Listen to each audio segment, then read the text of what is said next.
혈당 스파이크에 대해서 들어보셨나요? 최근 건강관리에 뜨거운 화두로 떠오르고 있는 단어입니다.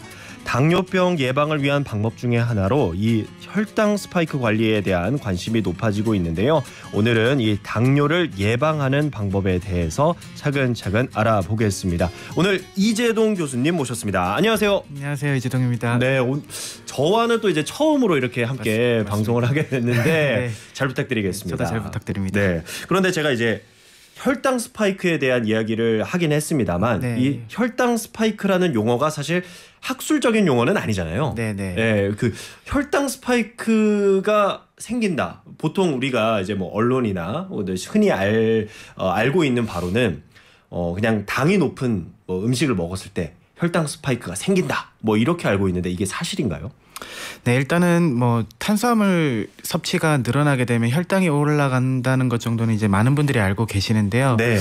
일단 혈당 스파이크 같은 경우에는 물론 그걸 전제로 해서 조금 더 자세히 알아야 될 면이 있습니다. 네. 일단 혈당 스파이크라는 말은 스파이크라는 의미에서 내포되어 있는 것처럼 네. 굉장히 급격하게 오르는 걸 의미하거든요. 혈당이 막 튄다 뭐 이런 얘기들을 많이 하잖아요. 맞습니다. 네. 근데 이제 보통은 음식을 먹었으면 혈당이 올라가는 건 너무나 당연한 건데 예. 대부분의 정상분들 같은 경우에는 혈당이 천천히 올라가게 됩니다. 예. 사실은 혈당 스파이크를 유발하기 좋은 음식을 먹음에도 불구하고 처음에는 그렇게 급격하게 증가하지 않는다는 거죠. 그렇지만 그렇군요. 이러한 상황들이 계속 이제 반복적으로 발생을 하게 되고 정말로 추후에 말씀드리겠지만 이러한 혈당을 조절하는 인슐린 호르몬이 고장나기 시작하면 네. 그때부터는 혈당이 계속 스파이크가 생기는 그런 현상들이 발생하게 되죠. 그렇다면은 이제 정상적인 사람의 경우에는 이 혈당 스파이크라는 게 뭐 생기지 않는다고 볼 수도 있는 거겠네요. 그렇죠. 그래서 물론 이제 말씀드렸던 것처럼 불리한 음식들이 있지만 처음부터 그런 혈당 스파이크가 발생하지 않습니다. 그래서 요새 많은 분들이 혈당 스파이크에 대해서 알게 되면서 내가 지금 혈당 스파이크가 굉장히 심한 거 아닌지 굉장히 걱정하시는 분들도 많거든요. 예. 근데 그 혈당 스파이크를 먼저 걱정하는 건 어떻게 보면 전제가 좀 잘못된 것 같습니다. 그렇군요. 일단 그 혈당 스파이크가 발생하는 분들은 이미 당뇨병에 대해서 전 단계에 있거나 이미 당뇨에 올라오신 분들이 많이 계세요. 그렇군요. 그래서 많은 분들이 내가 혈당 스파이크가 계속 반복이 되면 이게 진화가 돼서 당뇨병 전 단계나 당뇨가 온다고들 생각을 많이 하시는데 네네. 오히려 반대로 조금 생각해 보시는 게 좋아요. 당뇨병 전 단계나 이미 당뇨가 되었을 때 다른 분들에 비해서 혈당 스파이크가 자주 오는 거죠. 그러니까 혈당 스파이크가 생기다가 그 당뇨로 가는 게 아니라 이미 어떤 당뇨나 혹은 당뇨 전 단계에 와 있기 때문에 혈당 스파이크가 발생하는 거군요. 맞아요. 네. 그렇군요. 이제 오늘 주제가 아무래도 이제 혈당인데 건강 관리에 정말 관심이 많아지고 있습니다. 그럴 수밖에 없는 것이 당뇨학병학회에 따르면 국내 30세 이상 당뇨병 환자 수가 무려 600만 명을 넘어섰다고 하는데 이 정도면은 전 국민에서 6명 중 1명 정도가 이제 당뇨병을 앓고 있다는 얘기인데 요즘 이렇게 젊은 층에서 이렇게 환자가 많아지는 이유가 뭘까요?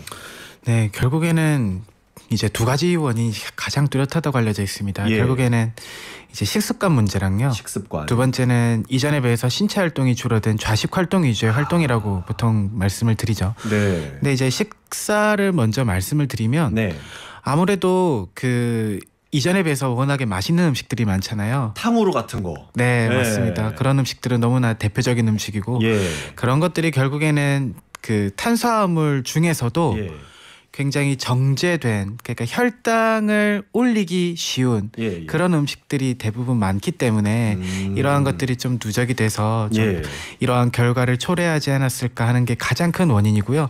또 이제 두 번째로 말씀드렸던 것처럼 운동량이 부족하게 되면 우리가 많이 먹었던 음식들을 이제 에너지로 소비하는 능력 자체가 떨어지게 됩니다. 그렇게 되면 당연히 남은 에너지분이 지방으로 전환이 되고 이러한 것들이 결국엔 당뇨, 고혈압, 고지혈증을 유발하기 좋겠죠.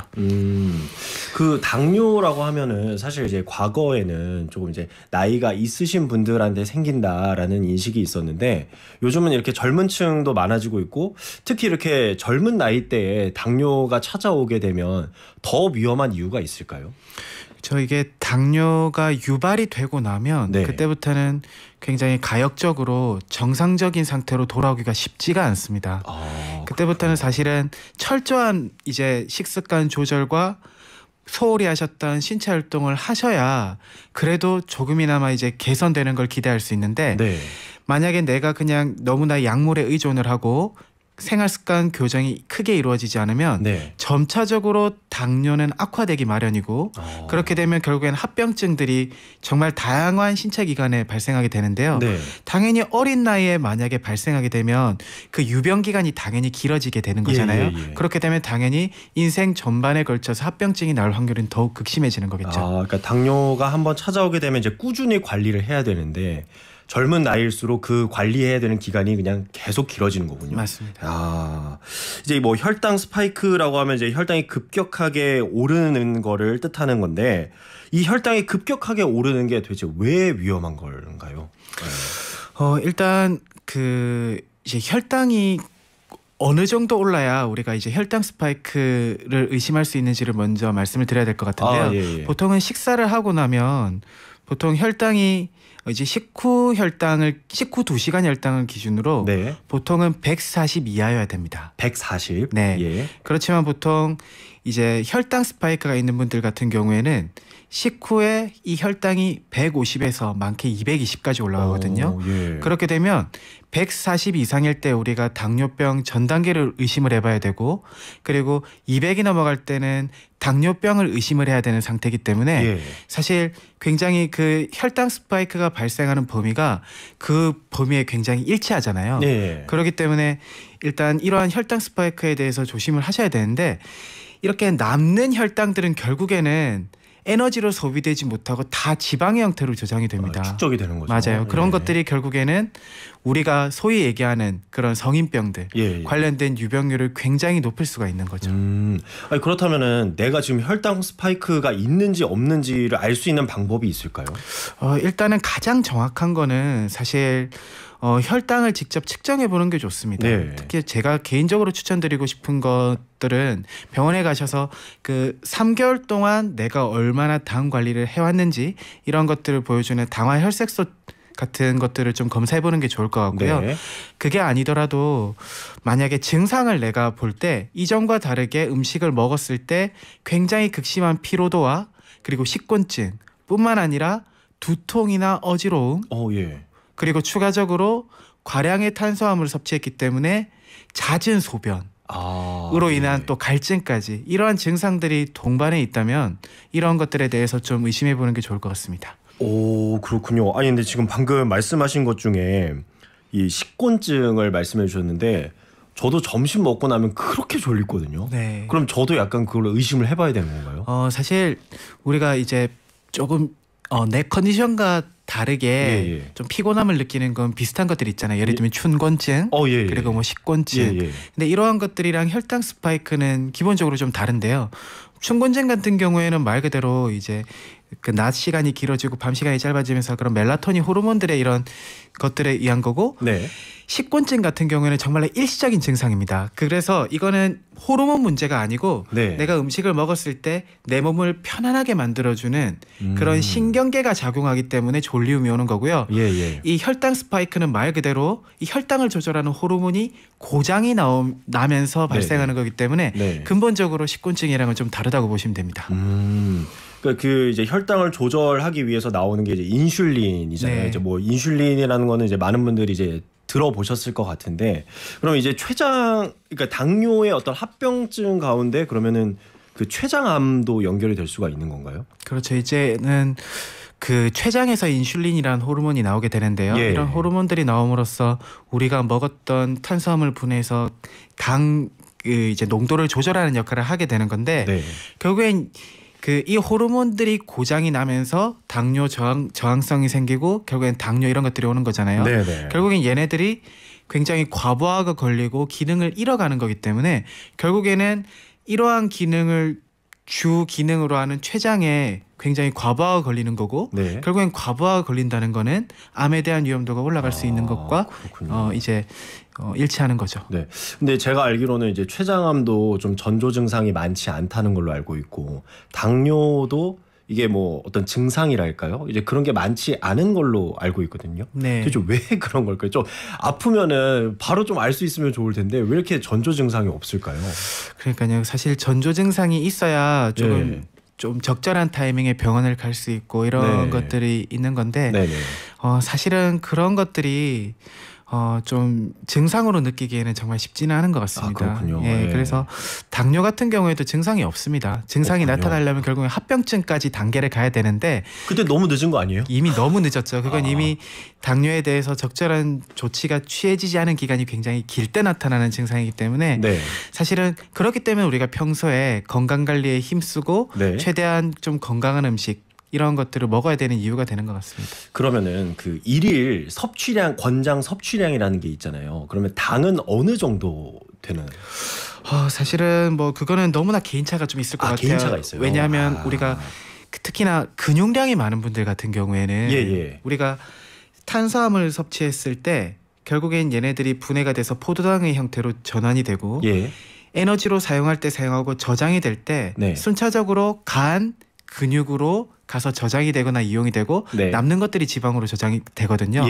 당연히 근육량이 많은 분들은 내가 다른 분들이랑 다르게 탄수화물 섭취가 많더라도 근육에서 소비되는 게 많기 때문에 상대적으로 더 많은 양을 먹더라도 해가 안 되는 거죠.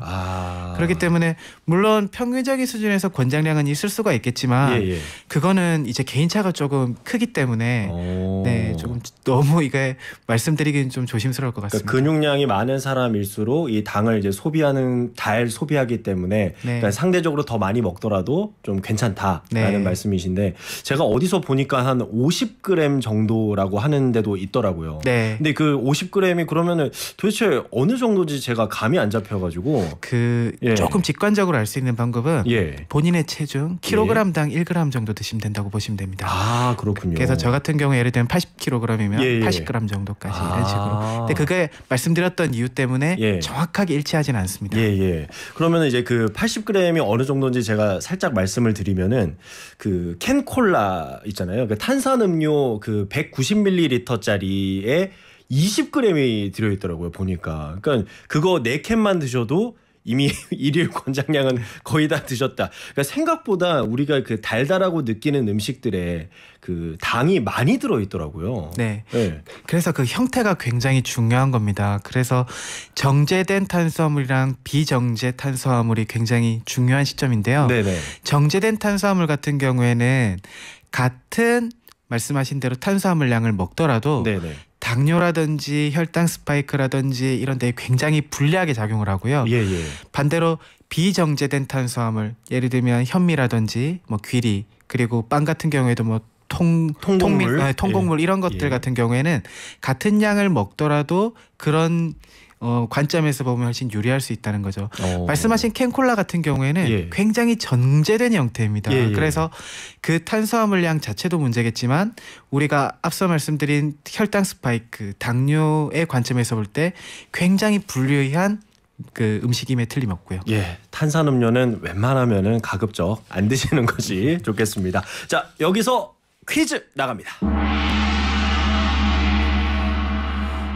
혈당을 예방하기 위해서는 음식을 먹는 순서, 그러니까 어떤 음식을 먹느냐도 중요하지만 이 음식을 먹는 순서도 중요한데요.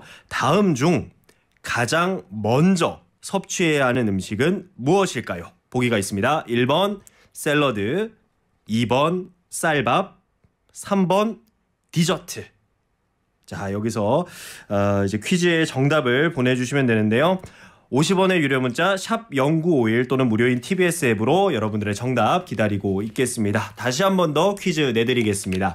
혈당을 예방하기 위해서는 음식을 먹는 순서도 중요한데요. 다음 중 가장 먼저 섭취해야 되는 음식은 무엇일까요? 1번 샐러드, 2번 쌀밥, 3번 디저트. 교수님 혹시 힌트를 좀 내주실 수 있을까요? 가장 드시기 싫은 걸 생각하시면 될 것 같습니다. 가장 먹기 싫은 것부터 드셔주시면 좋다고 합니다. 이 셋 중에서 교수님이 가장 좋아하는 음식은 어떤 음식인가요? 저는 좀 헷갈리실 수 있는데 제일 좋아하는 음식은 저는 샐러드입니다. 정말요? 네. 샐러드를 가장 좋아하시는구나. 예, 저는 사실 이 셋 중에서 가장 좋아하는 것은 디저트입니다. 달달한 거를 워낙 좋아해서 사실 제가 음료를 마실 때도 이제 커피 뭐 하루에 한 잔 정도 먹고 있는데 제가 과거에는 달달한 걸 너무 좋아하다 보니까 뭐 바닐라 라떼라든지 뭐 돌체 라떼라든지 뭐 이런 걸 많이 마셨거든요. 이런 거는 당연히 안 좋겠죠, 교수님? 네, 아까 말씀드린 캔 콜라처럼 네. 사실은 그게 굉장히 정제된 형태이기 때문에 사실 네. 혈당이라든지 당뇨 관점에서 보면 굉장히 불리한 음식이면 틀림없습니다. 아, 그렇군요. 퀴즈를 다시 한 번 더 내드려야 될 것 같아요. 혈당을 예방하기 위해서 음식을 먹는 순서가 중요합니다. 다음 중 가장 먼저 섭취해야 하는 음식은 무엇일까요? 보기 1번 샐러드, 2번 쌀밥, 3번 디저트인데요. 예, 저는 가장 좋아하는 거는 3번 디저트, 2번 쌀밥, 1번 샐러드인데요.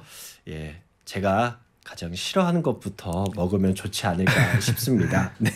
0546님이 전 쌀밥이 좋아요 라고 보내주셨는데 저는 어릴 때 그 흰 쌀밥이 아니 쌀밥이 뭐가 맛있지? 아무 맛도 없는데 라고 생각했는데 다 크고 나서 보면은 쌀밥이 정말 맛있더라고요. 정말 맛있습니다. 네. 그리고 그 이제 흰색 탄수화물 너무 좋더라고요. 네, 맞습니다. 소면 이런 거 네. 너무 맛있더라고요. 그리고 4752님이 채소는 싫어하지만 먹어야죠. 맞습니다. 예, 채소에는 뭐 그 식이섬유도 있고 워낙 이제 좋기 때문에 채소를 저도 싫어하지만 억지로라도 먹고 있습니다. 그리고 0301님이 정답은 샐러드입니다 하시면서 아유 왜 샐러드가 맛이 없나요? 저는 정말 맛있던데요 라고 또 보내주시기도 하셨고요. 그리고 7311님이 저도 요즘 혈당이 조금 높아서 믹스커피 끊었습니다 라고 보내주셨는데 저 믹스커피 정말 좋아하거든요. 네. 근데 믹스커피를 이제 타기 위해서 이렇게 믹스커피를 컵에 딱 따를 때 보면은 흰색 설탕들이 어마어마합니다. 어마어마하거든요. 네. 아, 믹스커피도 당이 대단하죠, 교수님? 굉장히 안 좋습니다. 예. 또 말씀을 드리니까 또 끊어야겠다라는 생각이 또 들고요. 그다음에 9949님이 와이프가 당뇨라 식단을 늘 신경 쓰고 있습니다라고 보내주셨고요. 1031님이 저는 삼겹살을 먹기 전에 오이, 고추, 깻잎을 상추에 싸서 꼭꼭 씹어 먹습니다. 몸에도 좋고 마음에도 참 좋답니다. 라고 이제 문자를 보내주셨습니다. 계속해서 퀴즈 정답 받고 있으니까요. 여러분 50원의 유료 문자 샵 0951 또는 무료인 TBS 앱으로 정답을 계속해서 보내주시기 바랍니다. 이제 계속해서 이재동 교수님과 이야기를 나눠볼 텐데요. 한 건강관리 플랫폼에서 이용자들의 섭취 음식 데이터를 분석해서 식후 혈당을 높이는 음식 탑 10을 발표했습니다. 10위가 메밀, 메밀국수, 그리고 9위가 볶음밥, 그리고 8위가 떡볶이, 7위가 짜장면, 6위가 떡, 5위가 고구마, 4위가 팥죽, 그리고 3위가 컵라면, 2위가 잡채밥, 1위가 충무김밥인데 이 10가지 음식 너무 맛있는 것 같은데 저도 참 좋아하는 것들인데 이런 것들을 먹으면 안 된다. 혈당을 많이 높인다라고 소개가 됐습니다. 근데 저는 좀 의외인 게 좀 1위라고 하면은 뭐 예를 들어서 짜장면 혹은 컵라면 이렇게 면 종류일 것 같은데 아니 충무김밥이 1위네요. 네, 사실은 뭐 이제 한 건강관리 플랫폼에서 이제 조사를 했던 내용이라고 해가지고 네. 이게 완전히 일반화시키기에는 조금 조심스럽게 있을 것 같은데요. 네네네. 일단은 그 1위부터 10위까지 있는 음식들이 다 공통적으로 가지고 있는 거는 네. 탄수화물 비율이 굉장히 높다는 음식입니다. 네, 그래서 이거는 어떤 집단에서 조사하는 거지에 따라서 1위부터 10위까지는 조금씩 바뀔 수는 있겠지만 결국에는 이 음식들이 대부분 탄수화물 비율이 높고 혈당 스파이크를 일으키는데 굉장히 불리한 음식이라는 건 맞는 것 같습니다. 그렇습니다. 뭐 떡이라든지 뭐 아니면 빵도 마찬가지겠죠, 교수님? 사실 제가 환자분들이 아마 딱 생각을 하시게 될 겁니다. 그럼 나 뭐 먹어야 돼? 그러니까요. 그렇지. 그러면은 저는 말씀드리는 게 이런 것들을 한 번에 끊으라고 말씀드리는 게 아니고 이런 것들을 항상 경각심을 가지고 주의하셔야 되니까 내가 2번 먹던 걸 한 번으로 먹고 이런 식으로 줄여나가야 되는 것들을 말씀드리려는 의도라는 걸 분명히 말씀드리지만 반드시 지금부터 좀 멈춰야 될 것들은 믹스커피, 탄산음료 그리고 가능하다면 빵도 말씀드립니다. 그 정도로 불리합니다. 그러니까 그 빵 중에서도 우리가 이제 흔히 먹는 것 중에 하나가 이제 식빵이 있는데 네. 식빵도 이제 혈당을 많이 올리는 음식 중에 하나겠네요. 네, 그렇죠. 다만 이제 통곡물로 만든 네. 이런 그 빵 같은 경우에는 그래도 다른 빵에 비해서는 훨씬 덜 불리하다고 알려져 있습니다. 호밀빵 맞습니다. 맞습니다. 예, 호밀빵 같은 거는 조금 덜 그 혈당을 올린다라는 점. 그 지하철 그 샌드위치 있잖아요. 예, 거기에서도 빵 드실 때 저도 이제 플랫브레드라는 게 있는데 그거는 정말 맛있거든요. 근데 이제 일부러라도 좀 통곡물로 된 빵도 있거든요. 예. 잘 못 바꾸시더라고요. 예, 맛이 없다고. 근데 너무 맛있어서 바꾸기가 쉽진 않은데 예.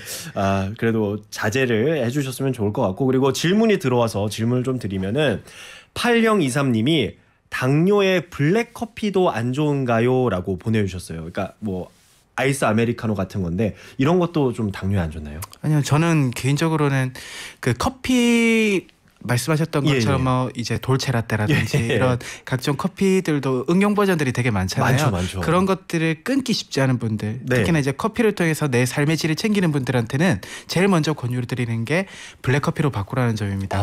그래서 특별히 이런 것들이 혈당 스파이크에 불리하거나 그런 거에 악영향을 끼칠 것 같지는 않습니다. 예, 그렇군요. 그렇기 때문에 뭐 아이스 아메리카노라든지 이런 블랙커피는 괜찮다라고 말씀을 드릴 수가 있을 것 같고 그 다음에 0864님이 요즘 저당 밥솥이 있던데 일반 밥보다 정말 도움이 되는 건가요? 라고 질문을 주셨어요. 네, 일단은 그 이제 뭐 많이 한 교수님께서 소개해 주셨던 밥 중에 뭐 저속 노화밥 이런 것들도 있고요. 네, 대부분이 그 결국에는 탄수화물 이제 곡물 중에서도 단백질 비율이 높고 그리고 탄수화물이 포함되어 있지만 이런 혈당 스파이크를 일으키는데 큰 문제를 일으키지 않는 이런 것들이 포함되어 있는 것들이기 때문에 사실 그런 것들은 도움이 될 것 같습니다. 그렇군요. 그리고 또 질문이 하나 있는데 요즘에 또 유행인 것이 에사비, 애플 사이다 식초, 뭐 땅콩 버터 이런 게 혈당 관리에 도움이 된다고 하는데 정말 도움이 되는지 궁금합니다. 뭐 이런 질문도 있네요. 사실 제가 주로 뵙는 분들이 비만 환자분들이다 보니까 그 트렌드에 맞는 식품들을 엄청 많이 여쭤보십니다. 그쵸. 확실히 요새는 에사비라든지 이게 말 그대로 사과 발효 식초잖아요. 그리고 땅콩 버터뿐만 아니라 뭐 레몬즙 이런 것들을 굉장히 많이 여쭤보시는데 저는 솔직히 제가 개인적으로 먹는다면 안 먹을 것 같습니다. 그렇군요. 일단은 물론 일부 논문들이나 이런데 도움이 된다는 게 알려져 있거든요. 예를 들면 이 에사비에 포함되어 있는 그 식초 성분의 아세트산이 근육으로 가는 포도당 비율을 높여서 이제 내장 지방을 좀 덜 차게 한다든지 결국엔 내장 지방이 덜 차는 게 당뇨에 유리한 거니까 그런 데이터가 있는 건 사실입니다. 그렇지만 이런 것들이 정말로 우리가 신뢰도가 높은 임상 연구가 이루어졌던 건 아니기 때문에 아직까지는 이런 것들이 도움이 된다. 확언하기에는 조심스러운 게 사실이고요. 특히나 에사비 같은 경우에는 위산 분비량을 증가시킬 수 있기 때문에 특히나 다른 약재를 많이 먹거나 내가 역류성 식도염 같은 이런 위장 장애가 있는 분들은 오히려 조심하셔야 될 식품이 틀림없고 땅콩 버터 같은 경우에도 혈당 스파이크 즉 혈당을 천천히 올리는 데는 도움이 되는 건 사실입니다. 그렇지만 땅콩 버터는 보통 식전에 먹어야 의미가 있거든요. 포만감을 주는 효과도 있기 때문에 그렇지만 그 포만감을 넘어서서 내가 평소에 먹던 양만큼 먹는다면 혈당 관리에 도움이 되지 않습니다. 결론적으로는 이 식품들로 인해서 전체적으로 먹는 양이 줄어야 조금이나마 도움을 얻을 수 있는 거죠. 그리고 또 식단 중에 유행하는 것 중에 저탄고지가 있잖아요. 아니면은 아예 뭐 그냥 육류만 드신다든지 이런 것도 혈당 관리에 도움이 되는 건가요?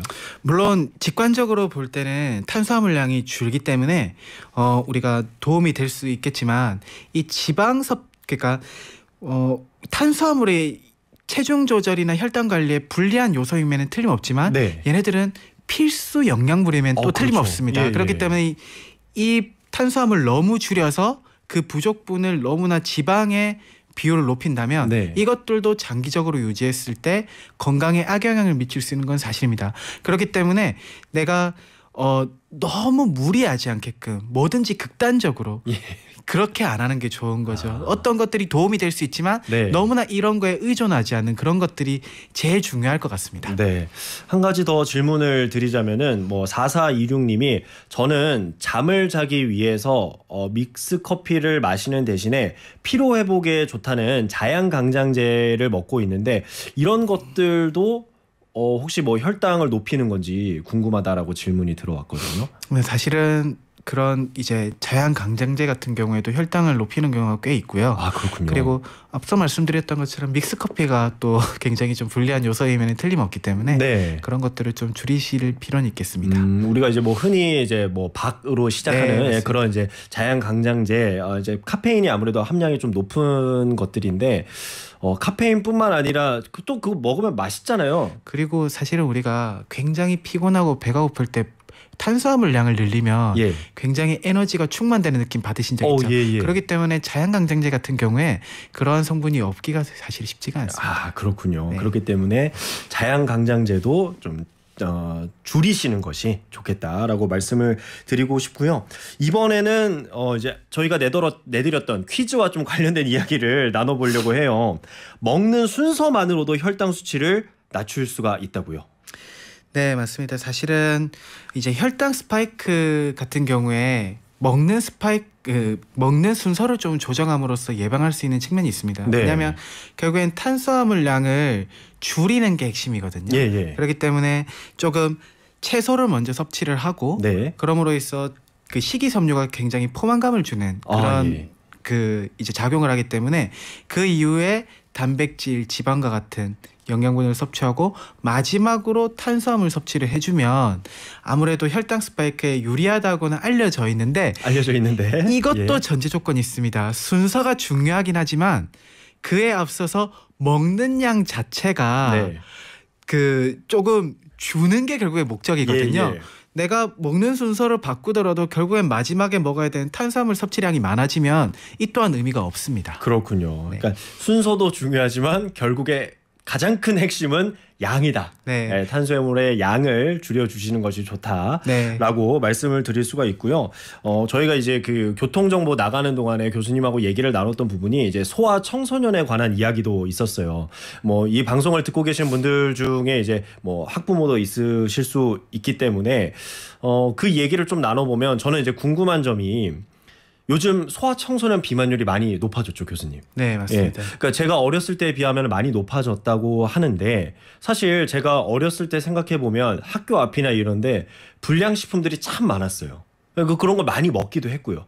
근데 요즘 보면은 사실 그런 불량식품을 파는 곳들이 학교 주변에 그렇게 많지는 않거든요. 근데 그럼에도 불구하고 왜 이렇게 비만율이 올라가는 걸까요? 사실 그거는 이제 국가 차원에서 여러 가지 연구를 해보면은 굉장히 좋은 힌트가 될 것 같은데요. 네. 결국엔 미국도 마찬가지고 우리나라도 마찬가지고 70년대 80년대 이후에 갑자기 그러한 당뇨라든지 비만에 대한 유병률이 급증을 했습니다. 예. 결국에는 처음에는 그런 것들이 원인이 지방이라고 생각을 하다가요. 네. 나중에 그런 연구들이 진행하다 보니까 결국에는 어느 정도 주범을 탄수화물이라는 결론을 내렸던 거죠. 예. 근데 속속들이 이렇게 어떤 음식이 안 좋고 이렇게 말씀드리는 거는 큰 의미를 가지지 못할 것 같고요. 개인적으로 너무나 다르기 때문에. 그렇지만 분명한 건 지금 소아청소년들이 이전에 비해서 그런 탄수화물 특히나 그런 정제된 탄수화물 그러니까 비만이라든지 당뇨에 불리한 음식들이 많은 환경에 노출된 거는 사실이긴 합니다. 네, 그래서 대표적으로 뭐와 같은 음식들 같은 경우에도 굉장히 이제 국가 차원에서 그런 것들이 안 좋다고 많이들 얘기를 하셨던 이유가 이게 인지하지 못하는 상태에서 그런 음식들에 노출돼 있는 그런 경우가 너무나 많다는 거죠. 이전에 비해서. 예. 그러니까 저희가 이제 그 방송 초반에도 젊은 나이에 당뇨에 걸리면은 그만큼 더 힘들다라고 했기 때문에 어떤 소아 당뇨도 요즘에 계속 나오고 있는 거죠. 네. 사실은 저는 이제 개인적으로 비만이라든지 이런 것들을 연구를 하고 있는데 특히나 소아청소년 때 발생한 비만이나 당뇨 같은 경우에는요. 그 친구들이 이제 앞으로 살아갈 때 그 유병된 기간이 길어지면 질수록 이로 인한 합병증에 대한 위험도가 너무 높아지고 그렇게 되면 전반적인 삶의 질이 너무나 떨어집니다. 네. 제가 이러한 생각을 했던 가장 큰 이유가 경기 북부 지역에서 잠시 일을 했을 때 예. 그쪽에서 있는 그런 사회 경제적인 요인들이 굉장히 소아청소년 때 비만일 확률이 굉장히 높다는 걸 많이 알게 됐고 예. 결국엔 그런 정크푸드라고 알려진 것들을 포함한 탄수화물량 섭취들이 다른 지역에 비해서 굉장히 많더라고요. 그래서 이러한 음식들에 대해서 조금 노출을 줄이고 자연스럽게 건강한 음식들을 먹을 수 있도록 유인하게 만드는 그런 국가적인 정책이 필요한 시점이라고 봅니다. 그 소아 당뇨나 이런 부분들이 어떤 체육 활동이나 이런 게 줄어서일 수도 있다고 말씀을 하셨잖아요. 네, 맞습니다. 네. 이제 먹는 것들이 주 효과긴 주 원인이긴 하겠지만 네. 또 한편으로는 신체 활동이 줄어든 것도 굉장히 큰 원인입니다. 예. 저희가 이제 생각해 보면은 앞선 이제 시대에 비해서 지금의 소아 청소년들의 그런 활동량이 굉장히 줄어든 거는 너무나 이제 연구 데이터가 많거든요. 예. 지금 WHO에서 제시하는 신체 활동 기준에 우리나라 소아청소년들은 20%도 충족을 못하고 있습니다. 그래서 앞으로도 물론 여러 가지 중요한 것들이 있겠지만 소아청소년에서 신체 활동을 늘릴 수 있는 그런 것들은 굉장히 많이 연구가 돼야 되고 네. 적용이 돼야 된다고 봅니다. 네, 뭐 소아청소년뿐만 아니라 성인들도 신체 활동, 그러니까 근력 운동을 많이 하는 것이 어떤 당뇨를 예방하는 데 도움이 된다는 것도 말씀을 드리고 싶고요. 그리고 청취자 질문이 또 들어와서 이번에 음식 관련입니다. 9036님이 요즘에 그 제로 음료들이 또 많이 나오고 있다 보니 제로 탄산음료는 어떤가요? 라고 질문을 주셨어요. 네, 일단 대한당뇨병학회, 그러니까 이런 혈당과 관련해서 제일 이제 우리나라에서 많이 알려진 그런 학회 같은 경우에도 네. 이런 제로 칼로리 음료에 대해서 굉장히 보수적으로 언급을 합니다. 예를 들면 당뇨를 이제 조금 관리를 할 때 탄산음료가 굉장히 악영향을 끼치는 건 사실이지만 이러한 것들을 온전히 제로 칼로리로 바꾼다. 네. 그게 해법이 될 수 없다고 제시를 하죠. 이제 탄산음료를 끊는다고 전제를 했을 때 그 과정 속에서 제로 칼로리 음료를 이용할 수 있다고는 언급을 하고 있습니다. 네. 그렇지만 이러한 것들에 전적으로 의존해서는 안 된다고 얘기하는데 그 이유가 칼로리는 없을지 모르겠지만 이 음료들에 포함된 그런 다른 음식을 먹고 쉽게 만들게끔 하는 식욕을 올리는 작용은 그대로 보존돼 있습니다. 그렇기 때문에 이 칼로리 자체가 제로 콜라에는 포함되어 있지 않더라도 네. 다른 음식을 더 먹게 함으로써 전체적인 음식 칼로리 섭취는 늘어나게 한다는 거죠. 그러니까 뭐 사실 그 제로 탄산음료의 핵심은 이제 제로 슈거, 그러니까 당이 없다는 건데 그 대신 들어가는 것들 중에 이제 뭐 아스파탐이라든지 뭐 그런 것들 있잖아요. 그런 거는 괜찮은 건가요? 그렇죠. 이제 그런 물질들이 결국에는 칼로리는 식욕을 자극을 하고 인슐린이라는 호르몬에 악영향을 끼치는 거는 거의 비슷하다는 거죠. 네.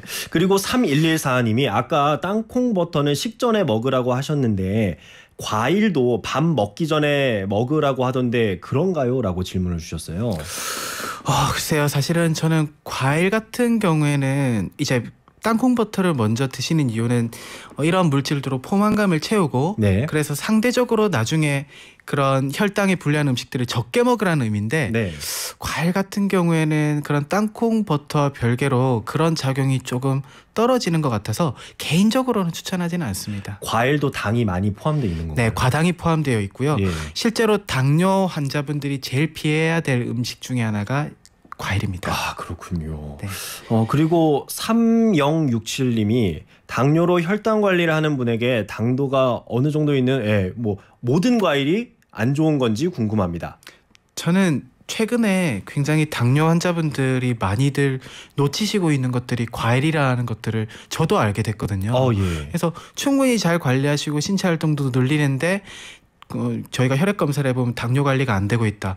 그러면은 약도 잘 챙겨 드시고요. 뭐 밥 양도 나름대로 조절하는데 항상 인지하지 못하는 문제점들이 문제인데 과일이 많은 비중을 차지하더라고요. 그래서 그런 분들이 과일에 끊지 못한다면 조금 유리한 음식들, 베리 종류들 예. 네, 블루베리나 크랜베리나 이런 종류들로 좀 바꿔오시고, 그리고 과일로 구분되긴 좀 힘들지만 이제 토마토 이런 음식들을 좀 드시도록 권유를 드리죠. 바나나는 어떨까요? 바나나 같은 경우에는 사실은 다이어트 음식으로도 손꼽히고 그렇긴 하지만 너무 과량으로 먹게 되면 이것들도 결국에는 악영향을 끼치는 건 매한가지입니다. 그렇군요. 예, 밖에서 지금 자꾸 교수님께서 맛없는 것만 먹으라고 하시다고 지금 볼멘 소리를 하고 있는데, 그리고 3098님이 당뇨 전 단계인데 뭐 스테비아나 알룰로스 같은 어떤 설탕 대체제를 넣어서 먹는 거는 괜찮나요?라고 질문을 주셨어요. 이것도 제로 칼로리랑 마찬가지 맥락에서 말씀드릴 수 있을 것 같습니다. 내가 궁극적으로 가고자 하는 방향이 정말로 그 당뇨 전 단계에 유리한 음식들로 목표하고 계신다면 중간 과정으로 좀 이용해 볼 수는 있고요. 단지 이제 그런 음식들로 꾸준히 가고자 할 때는 앞서 말씀드린 이유와 마찬가지로 크게 유리하진 않을 수도 있습니다. 이것도 좀 너무 이제 많이 드시면은 안 좋다라는 점을 말씀드리고 싶고, 이번에는 운동 관련해서 질문이 좀 들어왔습니다. 교수님도 운동을 많이 하고 계시죠? 네, 많이 하고 있습니다. 딱 봐도 운동을 많이 하시는 것 같은데, 5585님이 저는 당뇨 전 단계인데요. 하루에 식사하고 나서 아침 먹고 식사하고 만보 걷기를 하는데 저녁 식사 후에는 걷기를 하지 않습니다. 저녁에도 꼭 걷기를 해야 하는지요? 라고 질문을 주셨어요. 일단 시간대별로 이렇게 구분하기보다는 당뇨 환자분들이나 당뇨 전 단계 환자분들은 식전 운동보다는 식후 운동이 좋을 것 같고요. 식후 운동. 네, 그게 전제고, 그리고 그 만보 걷기 이런 식으로 또 하기보다는 보통 이제 그 세계보건기구에서 권장하는 게 주에 150분 이상 하도록 되어 있거든요. 그래서 내가 만약에 30분씩 걷는다고 치면 5일, 그리고 뭐 50분씩 내가 걷겠다 치면은 뭐 3일, 이런 식으로 다를 수 있는데 강도가 중요합니다. 중강도라고 돼 있습니다. 중강도가 굉장히 직관적으로 이해하기가 좀 힘드실 수 있다면 내가 옆 사람과 같이 걷는다고 봤을 때 안부 인사 정도는 할 수 있지만 사소한 대화 자체는 좀 어려운 정도 강도로 걸으실 필요가 있겠고요. 그리고 근력 운동을 조금 추가해 주시는 게 좋습니다. 당뇨 환자분들 같은 경우에도 탄수화물량의 섭취가 많을 때 간에 저장을 했다가 근육에서 이용을 하고 나머지가 지방으로 저장이 되기 때문에 근육량이 많은 분들은 당연히 당뇨 관리에 유리해질 수밖에 없거든요. 그래서 주에 최소 2번 정도는 근력 운동을 해주시는 게 도움이 될 것 같습니다. 유산소도 중요하지만 근력 운동도 꼭 병행을 해주셨으면 좋겠고요. 그리고 걸으실 때는 중강도로, 중강 어느 정도 이제 좀 숨이 찰 정도로 해주시는 것이 좋겠습니다. 그리고 0964님이 건강검진했는데 당이 높다고 나왔어요. 그래서 걱정인데요. 당뇨 전 단계는 운동을 해야 하나요? 음식으로 조절해야 되나요? 라고 질문을 주셨네요. 정말 죄송한 말씀이지만 두 개 다 열심히 하셔야 되는데요. 둘 다. 무게 중심을 둔다면은 먹는 거에 조금 더 포커스를 둘 필요는 있겠습니다. 그렇군요. 그러니까 운동도 해주시고, 그리고 혈당을 너무 높이지 않게끔 식단도 조절을 해주시면 좋겠습니다. 자, 이제 여기서 퀴즈 정답도 발표를 하도록 하겠습니다. 퀴즈는 혈당을 예방하기 위해서 음식을 먹는 순서도 중요합니다. 다음 중 가장 먼저 섭취해야 하는 음식은 무엇일까요?가 퀴즈였는데요. 보기가 1번 샐러드, 2번 쌀밥, 3번 디저트였습니다. 정답은 뭘까요, 교수님? 네, 샐러드입니다. 샐러드부터 드셔주시는 것이 좋다고 합니다. 채소부터 드셔주시고요. 0460님이 정답은 샐러드 하시면서 평소 달달구리를 너무 좋아해요. 저도 좋아합니다. 요새 건강에 관심이 생겨서 이것저것 공부하고 있는데요. 운명처럼 이 방송을 들었네요. 디저트를 아예 포기하긴 힘들지만 샐러드부터 먹는 식습관을 들여서 건강 챙겨야겠어요. 보내주셨습니다. 이렇게 0460님께도 선물을 보내드리고요. 8815님 그리고 6576님께도 선물을 보내드리겠습니다. 자, 이제 거의 방송을 마칠 시간이 됐는데요. 교수님 오늘 점심으로 뭐 드실 생각이십니까? 저는 사실 도시락을 싸다녀가지고요. 도시락의 메뉴는 무엇인지 여쭤봐도 될까요? 오늘은 그냥 닭가슴살이랑 그리고 고구마랑 그리고 샐러드 이렇게 원래 맨날 이렇게 먹지는 않고요. 제가 보통 월요일, 화요일, 수요일은 그렇게 엄격하게 먹고 목요일, 금요일은 조금 풀어두는 그런 식단을 지금 하고 있어가지고 일주일에 3일을 그렇게 드신다고요? 네.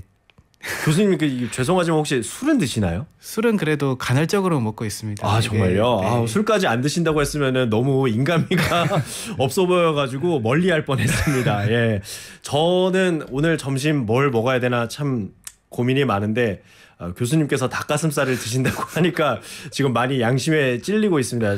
중식을 먹을까 했는데 못 먹을 것 같습니다.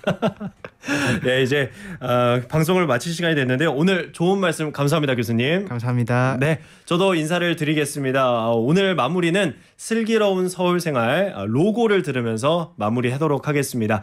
여자 아이돌 버전으로 준비해봤습니다. 저는 내일 다시 돌아올 텐데요. 내일은 오산대 미래 전기 자동차학과의 문학훈 교수님과 자동차 이야기 나눠보도록 하겠습니다. 지금까지 아나운서 이민준이었습니다.